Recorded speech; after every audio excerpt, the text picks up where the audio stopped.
Welcome to the Easy Project with myself, Zebby, and of course my main man, Eddie Pettybones. We've got a good guest today. Yeah, bro. Yeah, looking forward to this one. Is it Selasi Berdie? Selasi. Selasi, Yeah. wow. Do you know what? It sounds Samoan, eh? Yeah. Yeah. You Samoan, Bro. Tongan?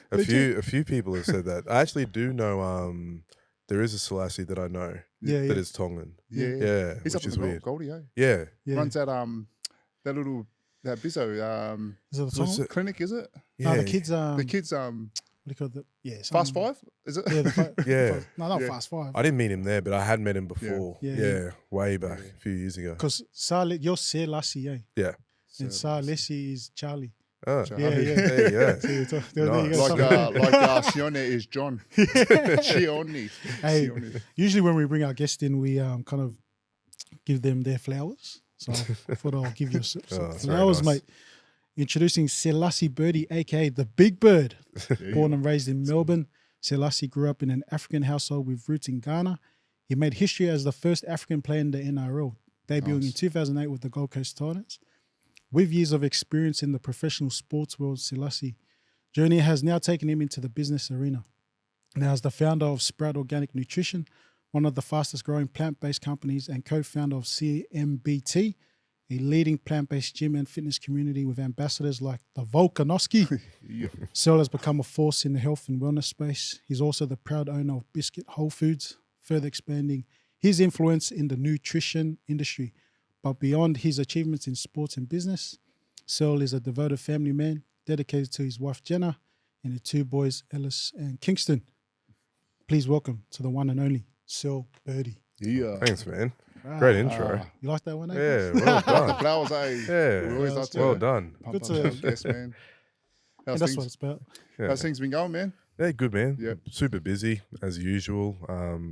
Trying to find that balance of work plus kids Yeah. and family time. My parents are here as well, so recently I've always been committed to seeing the kids, seeing the parents, but in particular now the parents, I feel I've not by any means neglected them by any circumstance, but you start to realize you don't have all the years. When you're a kid, you think your parents are going to be around forever. Yeah. And then I'm 38, turned 38 this year, and you start to think a bit more about it that, yeah, one day they're not going to be here. Yeah, and yeah. so definitely making more time on weekends to try to get the family together, which has been great. It's been really good, really grounding. So, yeah, enjoying that.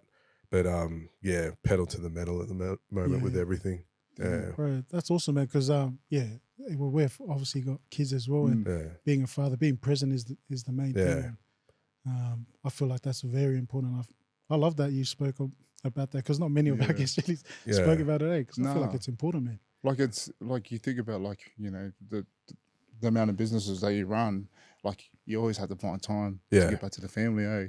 It's always crazy, eh? We always talk about like, damn it, where's the time, you know? Yeah. You know, you want to build something successful and try and go 100% into it. You'll always find yourself like, damn, am I neglecting the family just a little Yeah. bit, you know?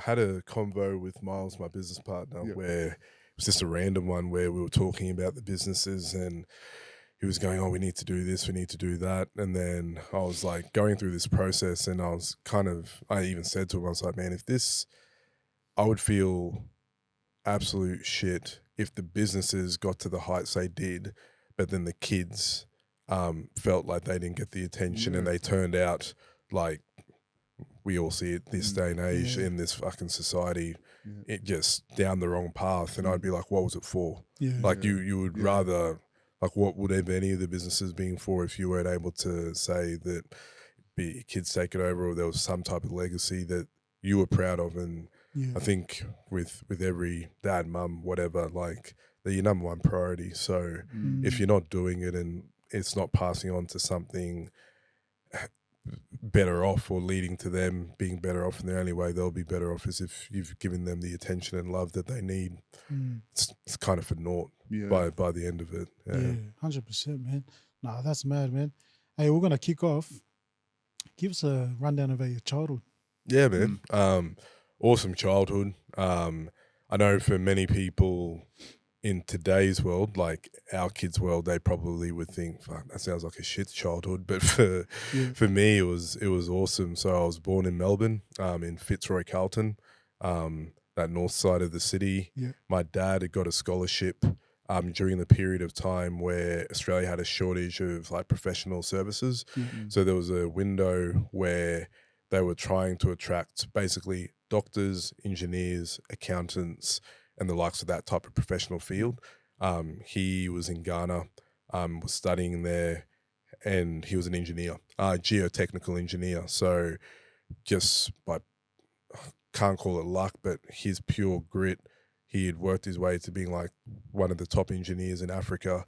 And so they brought him over on a scholarship to Melbourne. The scholarship involved, they'd pay his school fees, but then that was it. So he couldn't afford for my mum to come over at the same time. So he flew over, worked 4 jobs whilst doing the PhD at uni, from being a cabbie, doing dishes at nights, all different types of random errands to afford enough for my mum to come over.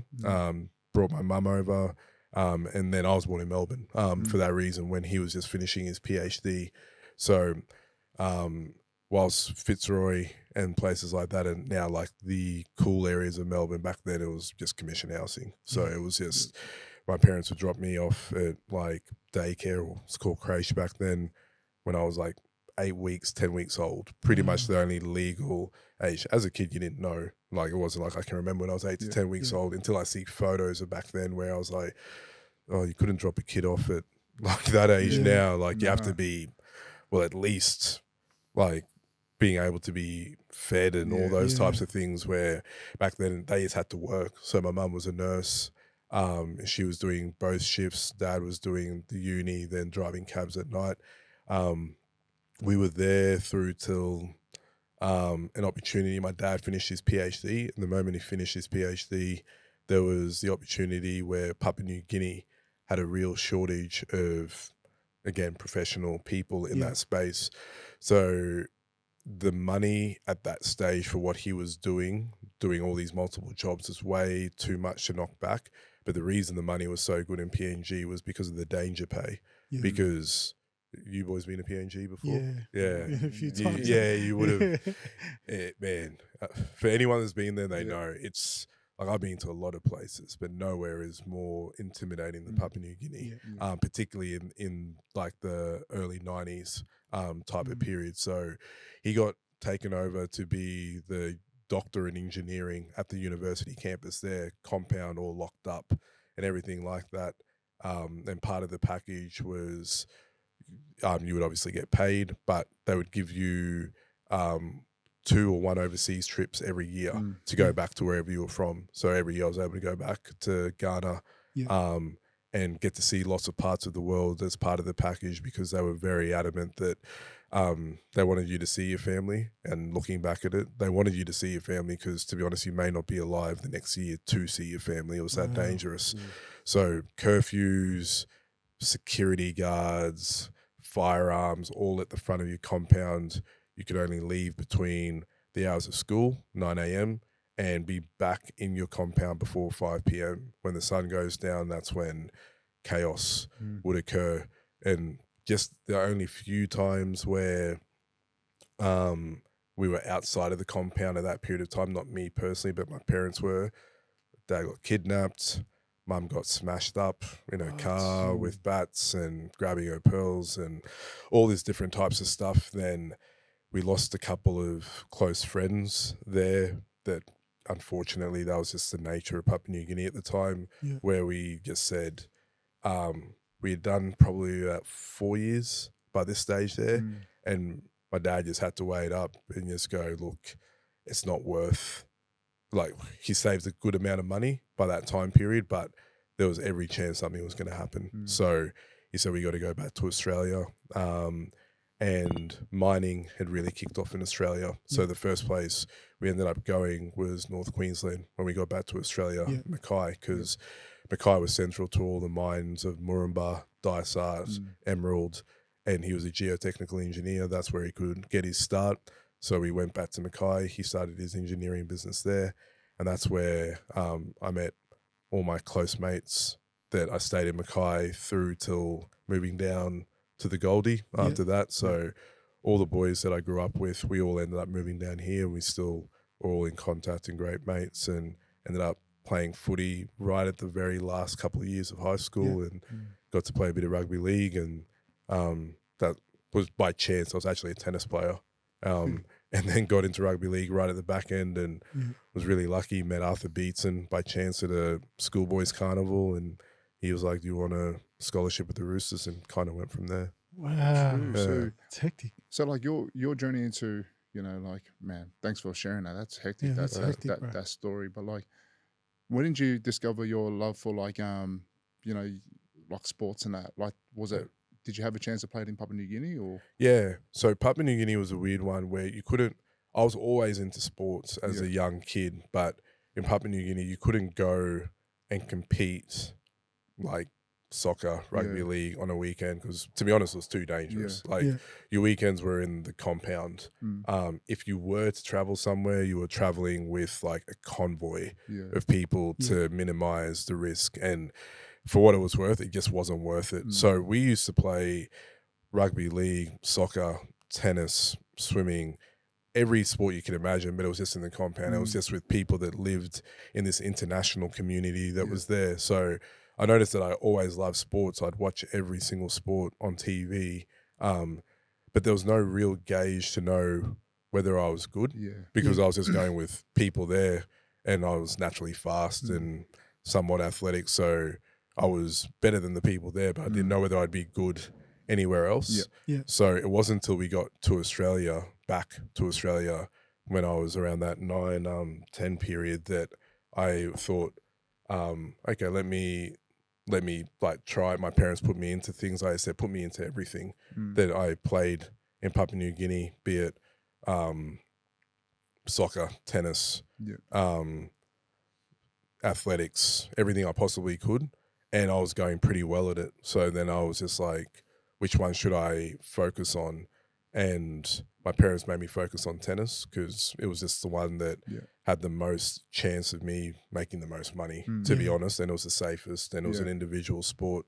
So I took that as far as I could with getting some scholarships. I actually ended up moving back down to Melbourne for a tennis scholarship by myself. But at that stage, I was 12, 13. I was living by myself in Melbourne. But I missed my mates, and I missed like a normal kind of childhood, getting to do stuff on the weekend. So I moved back to Mackay, and then just started doing stuff with the boys, and then one day played a bit of footy, and Still got that muscle memory of tennis or what? Yeah. Believe it or not, that's the one thing you never lose. You know what it's like when I do. used to love playing tennis when we were young with my brothers. And it was so competitive. You used to think that you're Pete Sampras and like, doing like forehands and like double backhand. Come on. Bro, what were the lessons you reckon you've learnt during the early experiences in Papua New Guinea, the travel, the transitions through that time? Yeah, man, more than anything, the thing that stuck with me always, because of if I wasn't in Papua New Guinea, then we would travel overseas back to Ghana or different parts of Africa. And I always got to see, like, as dangerous as it was in Papua New Guinea and Africa and all the places I was going, I just realized how happy people were with nothing. Like in comparatively speaking to all these like creature comforts that we have here in different parts of the world. So it made me understand that you didn't need any money or any possessions to be happy from a young age, which was probably one of the best lessons I received, that like the value of just family, friends was more than you could ask for. That in itself was probably the thing that I was always able to take away, that no matter what, it always remained my number one like pillar, that if I got my family, if I got my friends, everything else doesn't really matter. Doesn't matter if the car's fucked or house is this or whatever it is. Those things would always remain with me. And then the other thing was like just having your health, because the things that we take for granted here is you have an accident, you go to a hospital, you get fixed up by whoever it may be as a medical health professional. difference over there is you get bitten by a mosquito, you get malaria, you die. Like it's like there's such big differences in terms of what can happen that it just became, and that's kind of why I became so focused on health and health foods and the likes of that, of just things that you can naturally take that would keep your body resilient, keep your brain focused, keep you feeling good, because I just saw how quickly it could be taken away in places that didn't have the things that we were so accustomed to here. Because obviously your dad made a lot of sacrifices. Like he must have seen the light and just went after it. And for him to make those decisions, obviously in terms of money, you're going to take it because obviously being in Africa, man, you wouldn't have had much left there. But for him to take those sacrifices, go out there and do what he has done, I feel like that's a massive accomplishment. Looking at and listening to your story. Oh man, for sure. I always say, out of everyone that I personally know, he's 1 in a billion. Like type of when you put the odds of being in a village in remote Ghana, not even in Accra, which is the city there, but being in a remote village to be able to, one, get through school.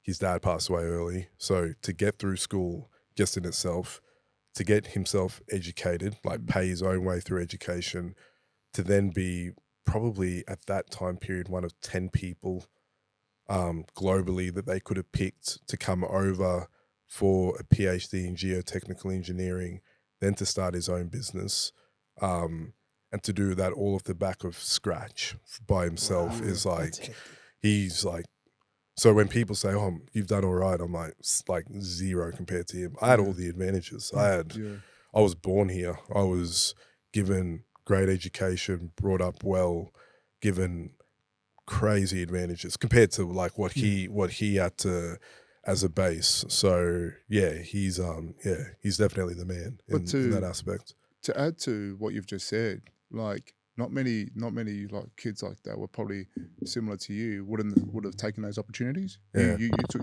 It sounds like you take your opportunities like in life, like when it's just presented to you. Because like you think about it, you could be in a household where your dad's absolutely killing it, but at the same time, like they don't.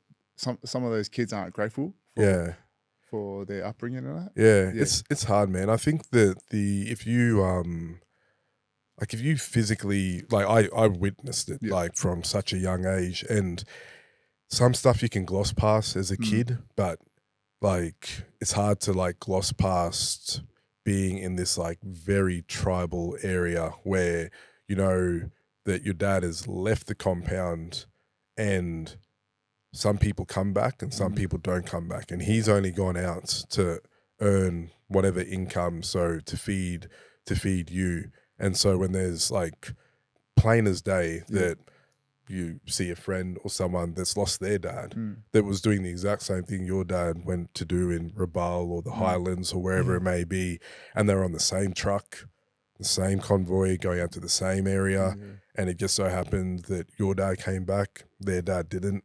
It's pretty hard to sit there and go like, if you were given the opportunity or that blessing, that you wouldn't take it. Like it's, to me, like you'd have to be just, I don't know, there'd be something wrong with you if you couldn't take some of that to go like, now I need to try and do something forward. In that aspect. You reckon Dad at the time, because he made a lot of sacrifices, and obviously you're the only child. Only child. Did he push you? Was he a tough dad on you? He was like as a kid, like I'm probably fortunate that I was never like this needy kid, like that always needed attention or always needed this or someone to buy me that or anything like that, because that wasn't how he would show love in any manner. His thing was like, I'm going to work, follow my example, don't fuck up, because if you do fuck up, you're gonna properly know about it. And I know the whole gentle parenting thing is a thing of now. Yeah. I mean, we're all fairly similar ages. I'm sure you boys didn't have the whole. Oh man, yeah. so we go through it right now, man. Yeah. The gentle parenting thing didn't really exist, and man, it hardened you up quickly. But man, there was never a period of time that I, at any stage, thought that he's being hard ass on me. Like maybe a couple of times, but in all honesty, like deep down, I knew if he came down on me, I deserved it. It was always warranted. So I think that's the nature of it. Yeah. Oh, that's awesome, man. Bro, so you go to Mackay. Also, we had a good chat with Barty about it. You know, with the footy. He said that you were more athletic and you had the advantages and stuff. 100%. Maybe some excuse. Man, I definitely had advantages over him. He was a runt, man. He how he looks now. Man, I'll show you a photo. He's put in the work, man. I'll give him credit where it's due. Where people talk about tough upbringings, he had a tough upbringing, man. He had a real tough upbringing, and he put in the work to get to where he did. Nothing was given to him. He put in all the work himself.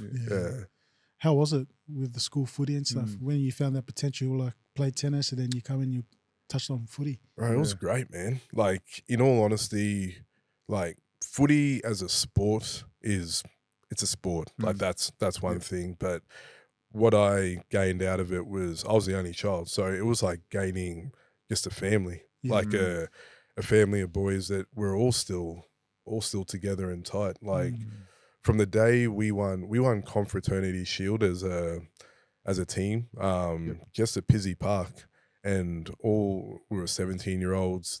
That was our last year of school, and all of us loved it so much that we were just like, man, when we finish, let's all move down here. And like our year was, I was just blessed to play with not only great players but really good men, and we were already heading down that path anyway. So all of us moved down here. We all have families here, all striving to provide for our families, to provide further to our communities. So the biggest thing I gained out of it was just going outside of the athletic and getting to play on the weekend. It became a thing of going that, because I didn't have the brothers or sisters going, these are the people that I fight for, and vice versa. They were the same to me. So I feel super lucky about it. Like, people ask, do I miss footy?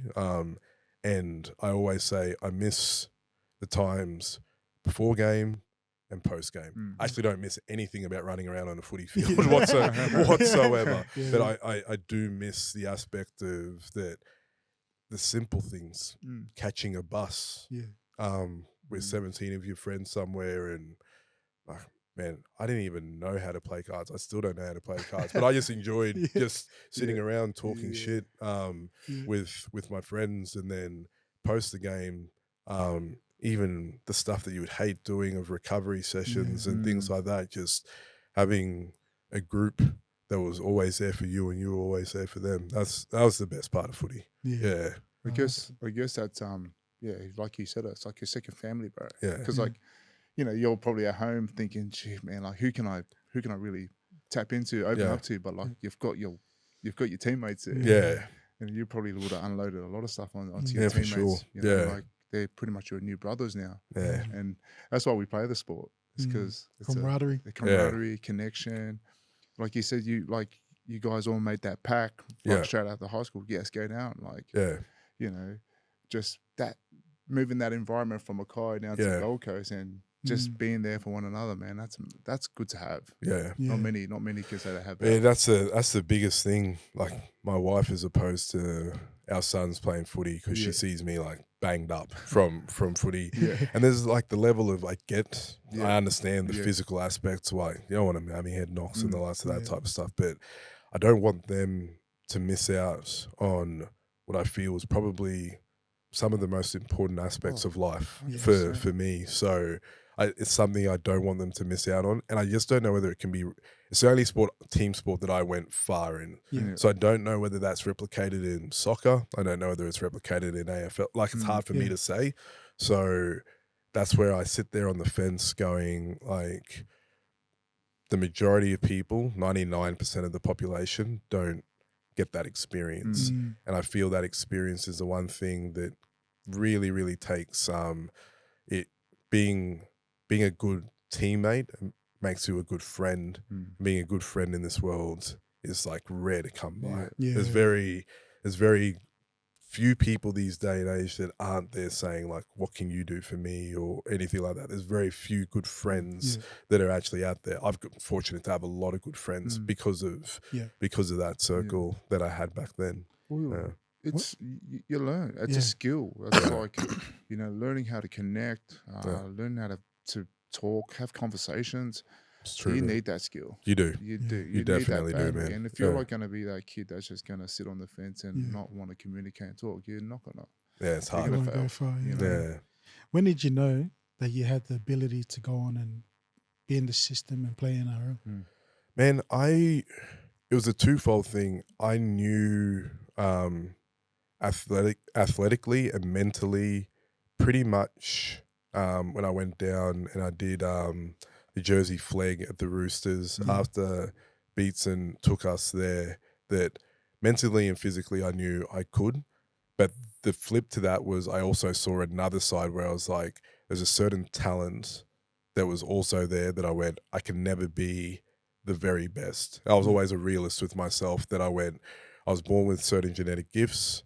I can be fast, strong. I know I'm tough because of just my upbringing with how my dad raised me, how my mum raised me, my African roots, growing up in PNG, playing with a lot of good players and tough players like Bart's and all them boys. So I knew from that part I'd be right. But then I went there and it was in the season. This was the Roosters' years of Brad Fittler when they had their dynasty at that time period where Ricky Stewart was the coach, and there was Fittler, Morley, Fitzgibbon, Hodges. Stacked. Yeah, that stacked team. And I was looking at some of the stuff they were doing just in balls, like the ball drills and the coaches run. I was young. I was 18 when I was down there. I looked at that and I was like, it's good to know that I can make it, but it was also another realist part of me that went, what would playing 20 games, 30 games, 40 games, whatever it is, because I was just weighing myself up where I would be, and I was going, I won't be a Thurston, I won't be a Fittler, I won't be this. And so I looked at it and I was like, if I'm not going to be in the top 3, I want to take this as far as I can, but I need quickly to know that I've got something else to go to, because this isn't going to be a forever thing. It was obvious. It was almost like a bit of a blessing going there at that time period, because it made me go, I'll play this as far as I can, but I straight away started working on my plan B. That's mad. Nice. Which I think is hard. And some people, when I ended up at the Titans, there was like this level of like, you know what it's like. You do your morning session, then you got your recovery, then you're preparing for the afternoon session. I would do the morning session and just shoot straight to work.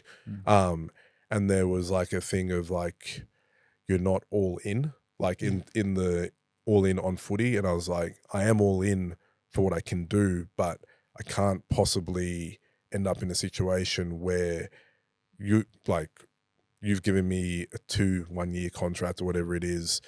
I'm sitting behind 3 State of Origin second rowers right now that don't get injured, that are great players, that you're saying that I should forego work and building like my family's future or my future based on the aspect of, if I don't, I may play an extra maybe 5 games.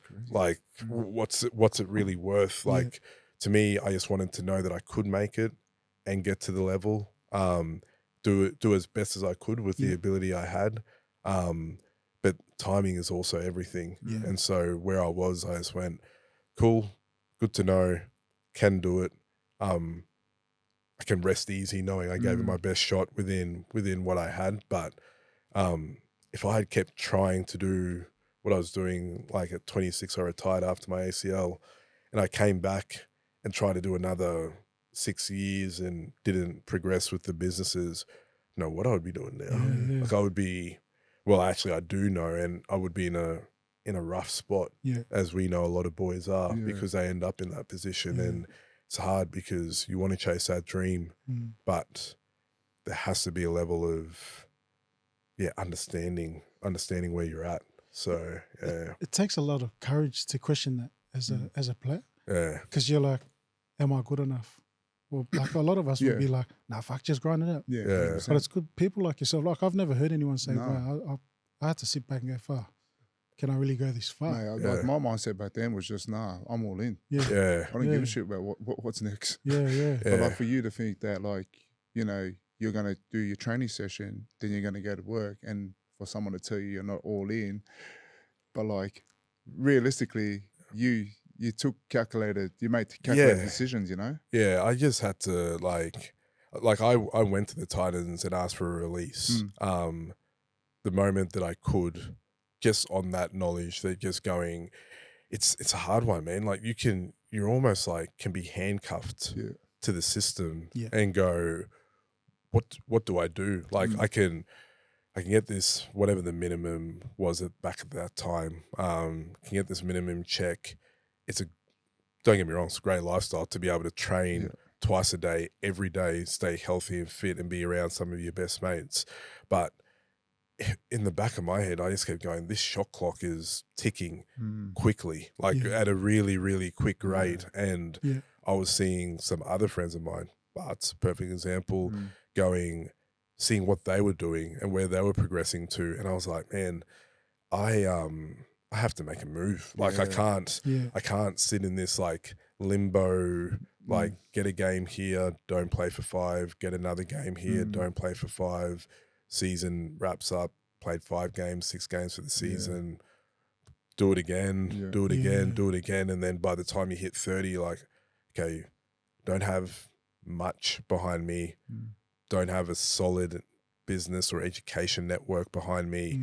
What am I going to do? I guess that was probably more scarier to me than the other aspects. So that was where I kind of just went, need to hedge my bets here and think what's the better long-term move for me. But then there was other guys where I was like, you just looked at them and you were like, you probably don't ever have to work a day outside of this in your life because you were that good at football, you're that well networked in football, you're going to go on to being within the club system, be it a coach, commentator, whatever it is.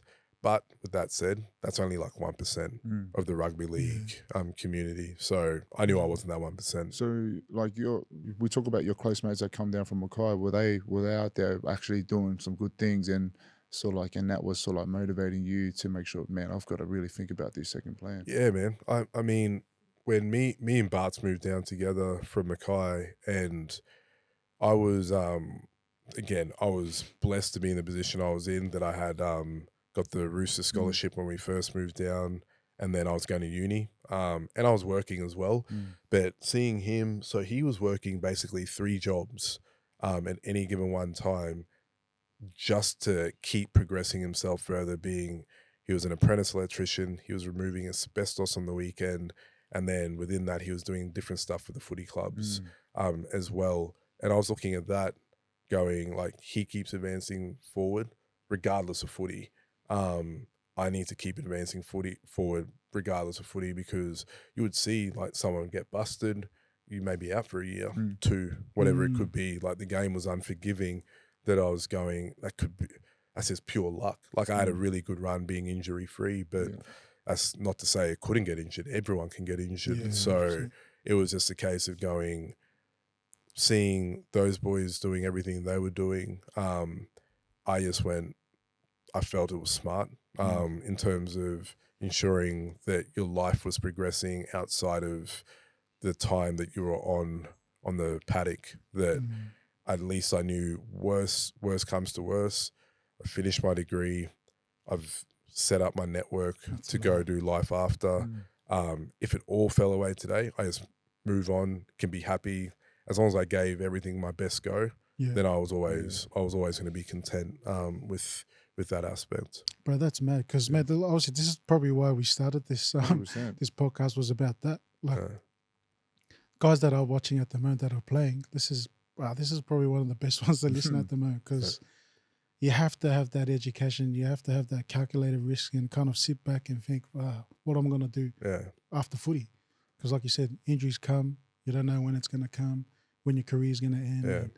But it's so good to share that. It's almost like it's in tiers. You've got the top dogs. Yeah. Then you've got that middle tier, and you've got the dudes down here that really want to have a crack and know they could probably jump that level. Yeah. But it's understanding, okay, what level am I getting to? Yeah. Am I that superstar that's going to get to being one of the big dogs, or am I that dude that's going to get to that middle tier where I'm happy to just play, a couple of games a year here, there, but then what am I doing in my spare time? I reckon the middle tier is the hardest, because you're kind of you're like, I'm in, I'm not in, kind of thing. I felt that too. Yeah. I looked at it where I was just like, oh man, I'm gonna get like 3 games. Like, what's that gonna do for me? So it was a much easier decision. Than the top tier guys are getting enough money that it's not even a consideration. But you're right, the middle tier is where you're like in that limbo of going, what do you do when you're in there? And there's also the consideration, like, I don't think anyone really talks about it enough, of just the simple fact of the game is political as fuck. Yeah. Like there's no way to deny the aspect of, if you have a good relationship with the coach and staff or the board or whatever it may be, there's a good chance you'll get more time on the field. You can be the best player ever and have a shitty relationship with them through no fault of your own or whatever it may be. You may see no game time. Yeah. Like that's just that's reality of it. Where I just looked at it and just went, man, between all these things that are going on, and this was the time period where Titans had just come into the competition, the whole payment saga of paying the tradies and having to get kicked out of the center of excellence and all that stuff was going on. I was like, man, this just doesn't, the writing is on the wall pretty, like you have to look at the signs that have been thrown your way as well, that just like, is this really like my faith or destiny within this? And then also the aspect of going, we're also given so much time. Like I felt when I first got in there, I was like, hold on a second, we train now and the training session's 8:39, we may finish by 11 and we may not be back till 4. Like I can eat at work. I don't need to like go to some fancy restaurant, sit down, get service, travel somewhere for whatever. I mean, it'd be even easier now. You can just drive through Guzman. But back then, it was just like, man, I pack a sandwich and like go to work. Like I didn't understand what I was going to do. Like just not use those time for education or work or learning or I don't know. We've been out of the game for a bit now. Is the NRL culture still like that? I have no idea. Are the boys still going, spending their mad time at a restaurant during lunchtimes? I reckon. Yeah, let's go here for a brekkie. Yeah, like, after. For sure. Bro, I don't know. Like I remember when we used to come to Biscuit. Yeah. Exactly, man. All the time, man. We thought we were getting a discount off Birdie, bro. Yeah. With his mad discounts. Isn't it funny that because that was the first business I started, and it started because I was so frequent at cafes because I was playing footy, and I was just like, would go to a cafe and go, I'm not going to eat anything here. Like when we would go somewhere, like certain guys could eat whatever they wanted and still go out and kill it and whatever it may be. But I was like looking at the food, I can't eat this. And so it was always this thing of like, we'd go somewhere and could get coffee, but I was like, why isn't anyone doing any food that would resonate beneficial to that type of stuff? And it was kind of like naive ignorance of going, well, I'll just start my own. It worked out, but if you had your time again, like hospitality is a hard business to start and do for a long period of time. So it was a blessing because you learned a lot very quickly, but also at the same time you realize that you have to look at other things too. When did you know, okay, obviously you just spoke about Biscuit. When you transitioned into the business side of things, how was that? Man, it was good. I was really lucky because I was working whilst I was playing footy, and I was almost doing, in a way, an apprenticeship at Body Science, the sports nutrition company that's based on the Gold Coast. So in a way, I was seeing how to go about business but also being within a business and seeing the things that I'd like to do, maybe I would try to change and everything like that. So really lucky to serve an apprenticeship there. And then when making the transition, the thing that came with footy was the aspect of going similar thing of being able to start Biscuit with like Birdie, like Greg Bird and Josh Graham. They were still playing. So it was kind of like, you boys are still playing, I'll go and do this. I'm going to finish up. But that network was still going to be there. And having that, all that network of people and community and stuff still pass through, then you boys would come through at the time. And then it became a thing of, oh, like the Titans boys are there, then some of the Suns guys would go there. And then it became a thing of like building momentum of people going there saying either they want to eat healthy, but some people just generally wanted to be seen at a good spot. That's just the nature of the beast. So it was good. It was a great transition in that aspect. I think lessons from footy could transfer over just in regards to just going like, you have to do the little things right. If not, it would just get away from you. So that was the thing that I thought that it would be easier for more footy players to make a transition into things because the mindset doesn't change. It's just like you have to attack it in a different manner. But then again, having a group of people that can support you is no longer there. Like if it goes shit, it's on you. Like it's you and you're the one paying the bills, and there can be a lot of pressure, I guess, in that aspect that maybe isn't as suited to others. Did you have a target with Biscuit at the time? Did you have like a 5-year plan? Yep, I'm going to either sell my shares here and then go? Or? Yeah, I did, and it changed very quickly, but it changed because of kids. So I went into it going, I had this theory, and because I had traveled so much as a kid, and there was always the aspect of going certain countries, if you had a flagship there, and you could build something in each one of those places, like your brand would be like super strong within there. So I had this like dream of going, we'll do the Gold Coast, we'll do a Melbourne or Sydney, we'll do a West Coast somewhere in LA, be it San Diego or Los Angeles. We'll try to do one in NY in New York, and we'll try to do one in one of the major European cities, be it London or Paris, and bundle it up and sell it. And I was actually genuinely heading towards doing that. Had sites and stuff in Melbourne as the next one, and then found out I was having a kid. And the moment I found out I was having a kid and I was looking at what I had to do with hospitality, be it starting from 5 a.m., open 364 days a year, only day that you close is Christmas Day, the time periods that you would usually spend with your family, Christmas holidays, Easter holidays, all those types of things. That's when you're at work. That's the hardest periods of time within hospitality. And I thought, I'll make it work. Year one in, I went, I have to sell this. Because I just knew, I don't know whether someone said it to me. I just thought about this. So I was just like, I can either be a good dad or I can be good at hospitality, but I can't be both. Like something will give away. And what's the point of opening all these restaurants and then losing your relationship with your partner, not being a good dad with your kid?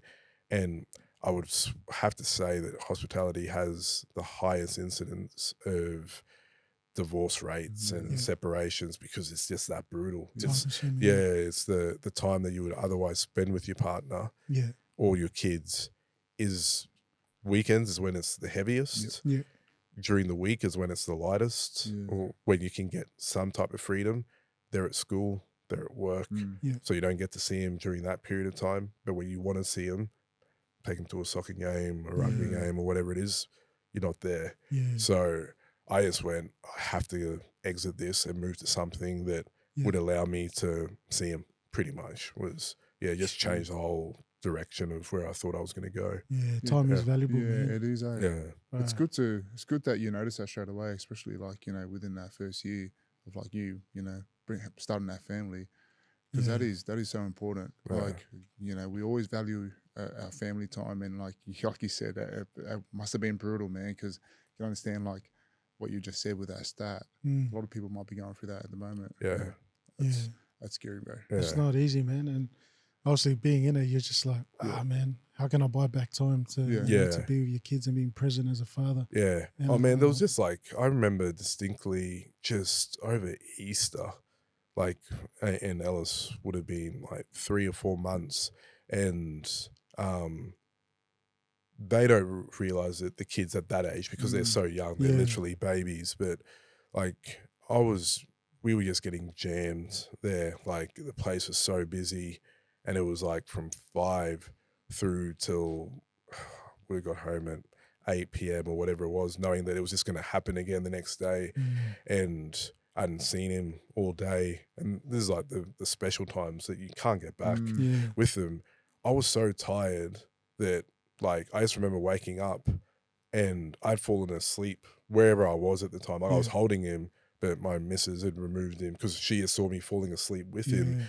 And by the time I woke up and I looked at my watch, I'm like, I'm going back to this. Like, I saw him for 1 second. I was that tired. I just was out. And then I'm just going to do this. And I was like, this can't be the cycle. Like, I can't let this become like Groundhog Day and just over and over in that. Like, it wouldn't be fair to him, wouldn't be fair to her. So it was like, then I started going, I need to have a plan on how I'm gonna exit this in some manner.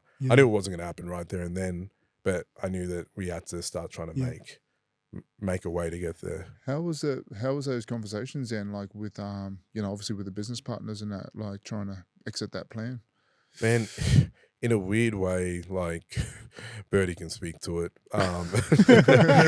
It became like a thing of like, it was almost like that footy situation where you had your team and you were like, we can get through this doing all these different types of things. But then he signed a deal in France. So he went to the Dragons and I was like, oh, it's all good, like, type of thing. Like, we'll make this work. And we had like another business partner. And then Joshy finished up footy as well, and he moved down south. And then it kind of became this thing of like, I was like kind of like isolated here, trying to do that and trying to make that work.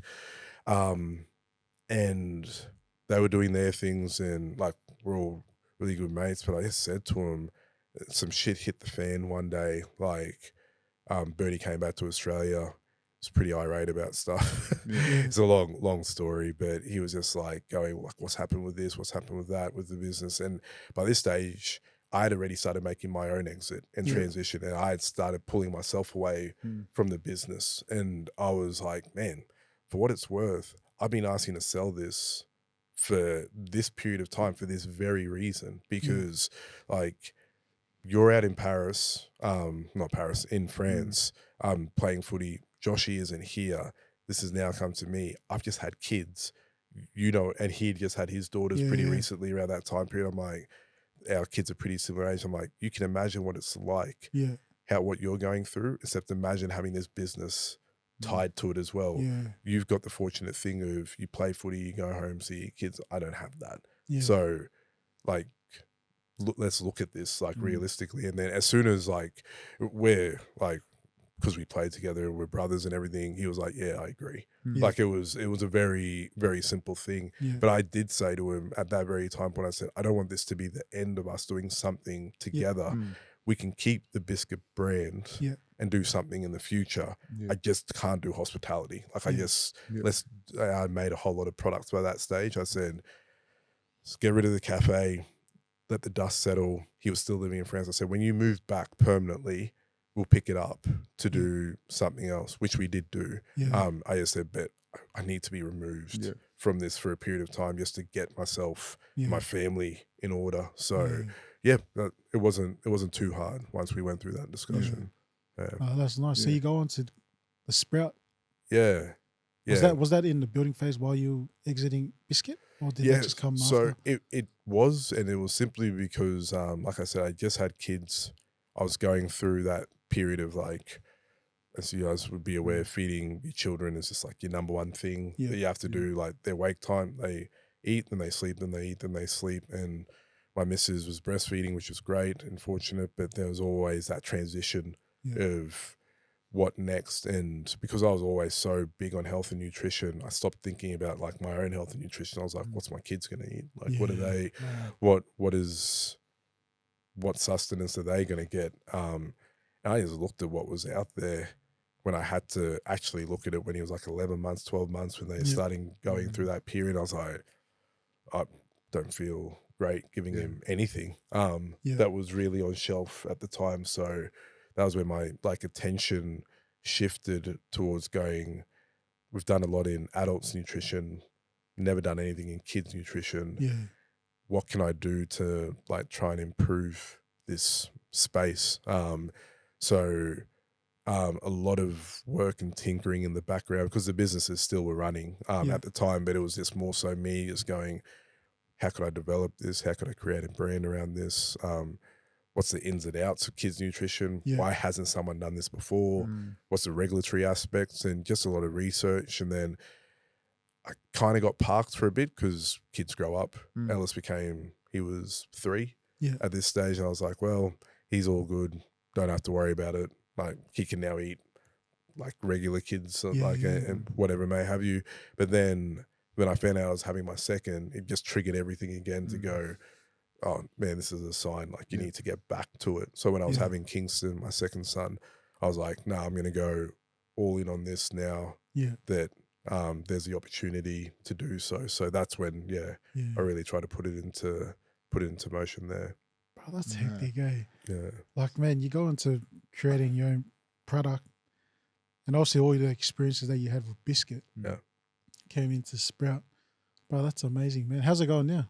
Man, it's good. It's good. Man, it's every business, as you boys know, has serious challenges. We've done well to get it to where we have. We want to go to the next level, be it domestically, we're starting to get there. We're in major retailers like Chemist Warehouse and Terry White and places like that, like across 2,000 odd retailers here. But Australia, as great and as awesome as it is, when it comes to a global landscape of kids nutrition, is a very small population.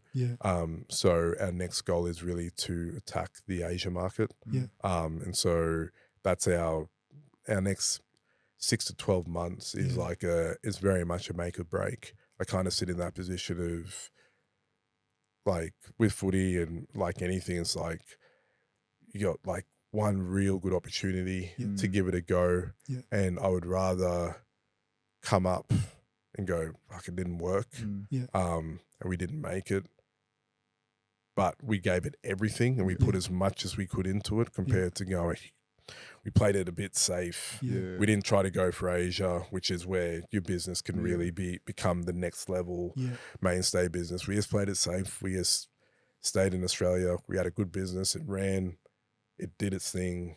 But that was it. Because it to me, it wouldn't change the landscape. It would still mean, and by landscape, I feel that there is not enough or the right choices for kids nutrition globally. And that was like what my mission and vision was, that if I was experiencing that, just as a guy on the Gold Coast in Australia, what about someone in America, China, Pakistan, pick a place. Like other parents must be going through the same thing. So I'd rather try and change that landscape than play it safe and just go, we did a business, we did an all right one in Australia and just leave it at that.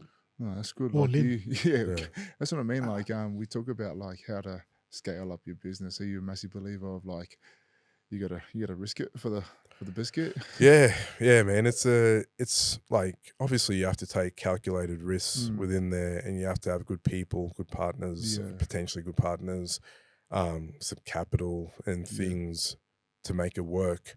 But I'm also kind of like, in this day and age, sitting there going like, if someone else can do it, why can't you do it? Like, type of thing. Like I don't think I'm definitely rarely ever the smartest person in the room or anything like that. But I'll take the opportunity to listen to smarter people than me and say, if I can take some of what they've given me and can put in the work and the effort, and try not to make the same mistakes I've made previously, try my best not to.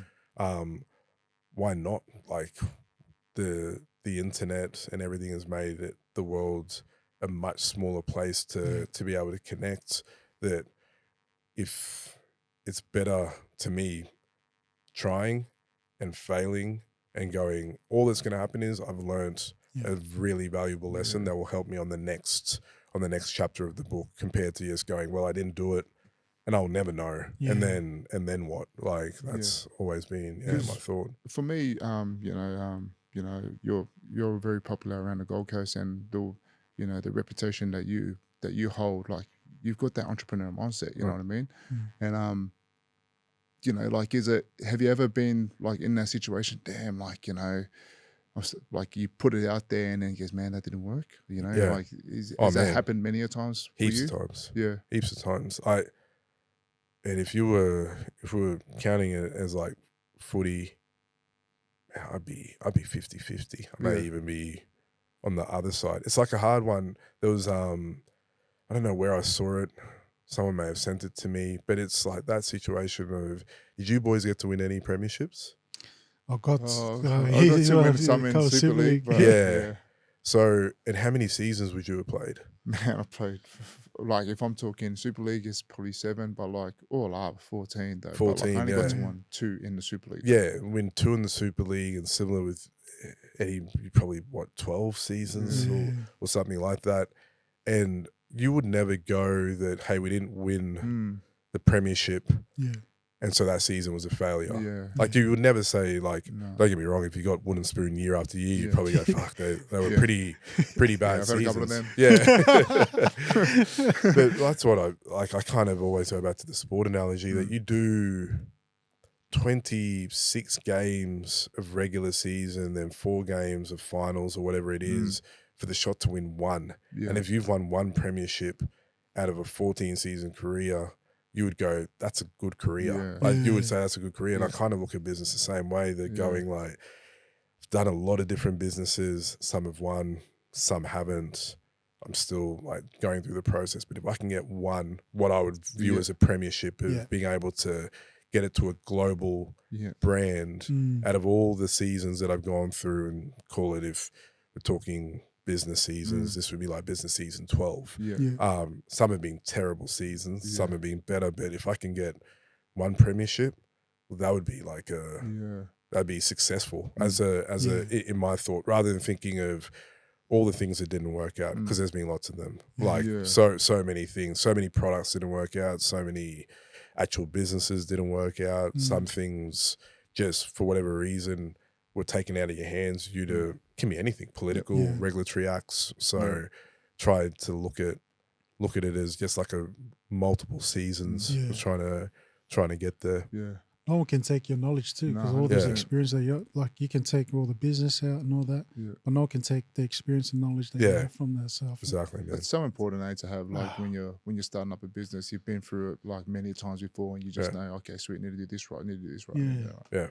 Yeah. And that's all it is. That, you go into CMBT, man. Yeah. How's that been? Like, obviously you do jiu-jitsu, MMA and all that. So I've seen it, man. I've seen it. See all the rugby league beast, clubs. Bro. Tweet seagulls come down there. Yeah, man.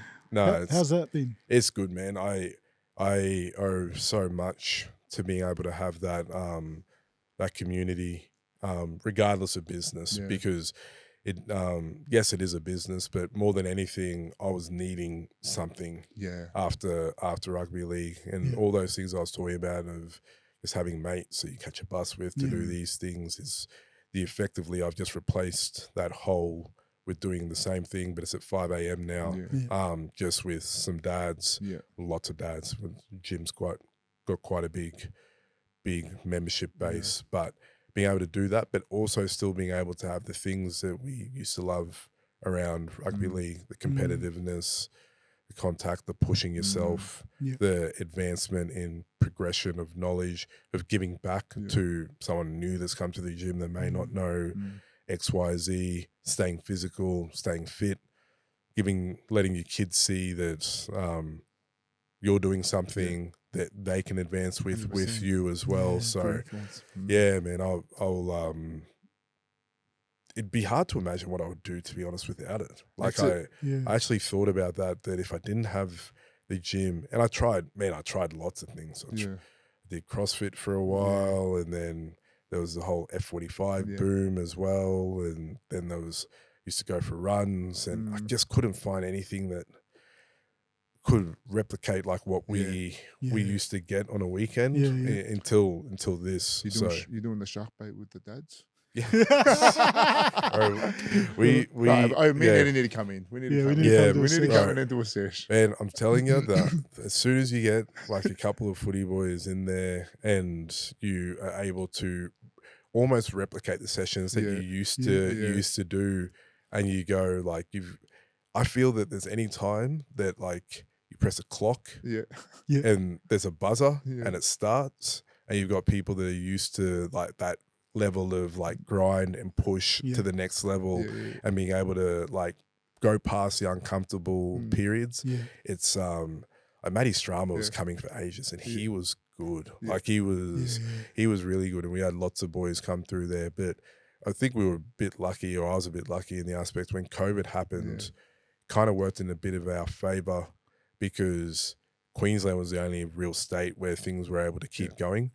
So a lot of the teams started, we members ourselves, we weren't actually able to train in our own gym, but the footy clubs had that exemption through the NRL and all that type of stuff. So they would use it as their like place that the away teams that would come to, be it Raiders or Panthers or Manly or whoever. That's so awesome. They would come and do their wrestle sessions there because they could use it as a bubble.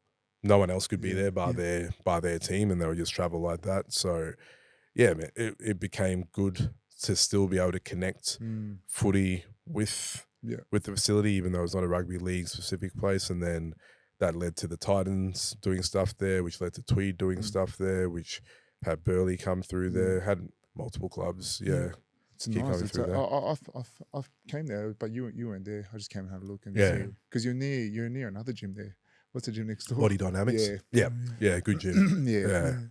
Good community there, like at that gym, like, and you know, that's so really good. Man. You got what's his name? The big Volk on as an ambassador. How did you guys get him? Man, he's actually an owner in the business, and it came about simply from before he was or became one of the best fighters to ever do it.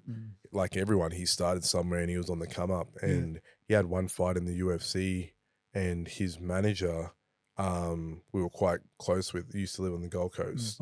And he was like, hey, you guys have just started this nutrition brand. I've got an athlete that I think is going to go on to do really good things. He just had his first fight in the UFC. He's going to be like a big superstar. And man, I wasn't following really much at that time. This was 5 years ago or so. And I was like, oh, of course, man. And he's an Aussie dude. And they even said he used to play footy and all this different type of stuff. I was like, oh, how awesome. And then we met him down in Wollongong, actually, because he was obviously living there. And we were just like, got to know him, just like a great, awesome human that if you had said, I'll be honest, if you had said at the time this guy was going to go on to being like the best pound for pound fighter, or one of the best pound for pound fighters that's ever done it, I wouldn't have known. Like it was just like an organic thing where I was like, man, of course, like what can we do? Here's some protein. Would you like to be an ambassador? And it just went from there. And what an investment. Then second fight, third fight, fourth fight, and then he just couldn't be beaten. Like for a run of, I don't know what he won in a row, and how then he gets a belt, then he defends a belt like upwards of 10 times or something ridiculous, and he just keeps getting bigger and bigger, but he's remained the same guy, same awesome dude. Always just been in the gym, man. Like that's always in the gym, always working hard. So that was how it came from there. So with the CBMT, did that start off like as supplements or as a gym first? It's weird. It's almost parallel at the exact same time, because Miles, my business partner, who is the actual guy in MMA, coach, the black belt, I met him and he told me that he had a jiu-jitsu gym or a martial arts gym. And I said, oh man, I've always wanted to do it, but I've just can't because I've got kids, and every timetable I look at, the classes start at 5 p.m. and that's when I have to be with my kids. I just resigned to the fact of it's just not going to happen. Maybe I could go to one class every now and then, but it won't be consistent. And he said, "Oh, when would you train?" I was like, 5 a.m. It's the only time I can. I've got a business and all this. He's like, "I'll open up the gym at 5 a.m." I was like, "Man, really?" Like, no one opens the gym at 5 a.m. in martial arts. That wasn't a thing. It wasn't. Hence why I was doing things like CrossFit, because I could just go there at 5 a.m. class or do whatever it was. I was like, no one does that. The only things I can go to are running clubs, CrossFit and stuff. He's like, "No, man, I'll open it up." There was no one there because there was no class. It was just him coaching me. And I was just like, fuck, like, this is amazing, man. And I want to keep doing this. And I said to him, I was like, there are so many other dads that I know that would be in this position. Yeah. Like, do you want to make this a class? He's like, "Oh, I didn't think anyone would wake up at this time." And then 1 became 2, 2 became 4, 4 became 8, 8 became 16. And then all of a sudden it was like 5 a.m. was all of us dads that were down there. That's hectic. But within that period, I was like obviously still doing all things in nutrition. And he was like, "How are you still staying fit whilst working and doing all these things together?" I was like, I just take the right nutrition and the likes of that type of stuff. And I started giving him what I was taking. And he's like, but I was giving him heaps of things like turmeric here and protein here and electrolytes here and all these like things being put together. And he's like, "Oh, I just wish it was easier to just take one thing that I could just take." And I was like, "Oh, we can make that. Like, I know how we can do that." And he was like, "Oh, we should do that and make it into like a business that supports this community." That gym at the time was called Apex. And then he was like, and try and like promote it towards other combat sports people. And I was like, don't want to, like, I'm not specifically from combat sports, but I was like, I like the background of combat sports. What if we abbreviated it as CMBT, but it covers more than that? And so he's like, "Yeah, let's do that." And then at the exact same time, the space across the road from where his gym was, which was a really, really small 80 square meter mats, came available. And I was like, what if we at tandem go and make the gym big and then also bring the nutrition together with it? That's and then that's nice. Kind of how it came about. Wow, that's hectic. Hey, we want to make a drink, don't we? Yeah. I'll get you guys something. The Easy Hydrate. Man, you heard it here first. Goes down easy. Another business partner in the mix. That's an awesome story, man. Because we've got a lot of listeners that love listening to people's background, where they're from, and what you're doing at the moment. I feel like your story is amazing, bro. Like, to me, that's successful because obviously there's grind in it. Yeah. But to overcome all that and to keep going where you are, it's amazing to see, bro. Yeah. We just keep trying to push, man. Like, I'll tell you, there's probably more bad days than good days ahead. But the good days, like, for what we are trying to build in all the businesses, I feel much bigger than just the individuals behind it. We really want to change how industries are being looked at or how they're going in general. That's awesome, man. Last one, what's your time like now with your kids? Man, it's so much better. Just so much better. Don't get me wrong, like, there's each weekend I'm still working and the likes of that type of stuff, but I've been able to work out a way to make it fit their schedule and their life, because it's about them. So I it's not a good thing, but I can just go without sleep if need be. I would rather wake up on a Sunday at 5 a.m., which I did do this Sunday, go and work till 8 a.m. and then take them to bounce at 9 a.m. And do that with them and then go from there to see my parents. The work still got done. Like the 3.5 odd hours that I needed to catch up on things still managed to get done. Sure, when I got to my parents' house, I actually fell asleep on the couch for a bit. But I got to see my parents, got to see the kids with my wife, got to hang out with best mates at Bounce and got to do something physical, an activity with them. So I feel getting better with it, which is good, and not missing things. Probably something you alluded to more though is I'm trying to find ways to remove more from my plate, that even though I get to do the things, I'm able to be more present and aware and more in tune with what they need and what I need and what I can do for them, because starting to get being able to be their part better, but I want to just improvement, man. I want to be able to be better for them. So No, that's awesome. Man. Hey, we before we close off, we usually get our guests to kind of share a key message. Key message, So if you can share a key message to the audience, right? No pressure. Pressure won't be good as Matty Strama. The king of key messages. Yeah, he's always well prepared. Man, I think probably more than anything that my biggest one has been is that I often it's easy to lose gratitude towards all the things that we have. And man, when I think back to when I was in Papua New Guinea or Mackay or anywhere for that matter, if I had said at the age of 38 that I'd have a wife, 2 kids, unbelievably good friends, some good businesses that are trying to do good in the world, and live in Burleigh, the Gold Coast. If like the 7 or 8 year old me was able to look back at that, he'd be so happy. Like he would say, like, what else would you really be trying to get outside of that? And it's often easy. Bart's is the same, and we often talk about it. It's easy to like look at what's next.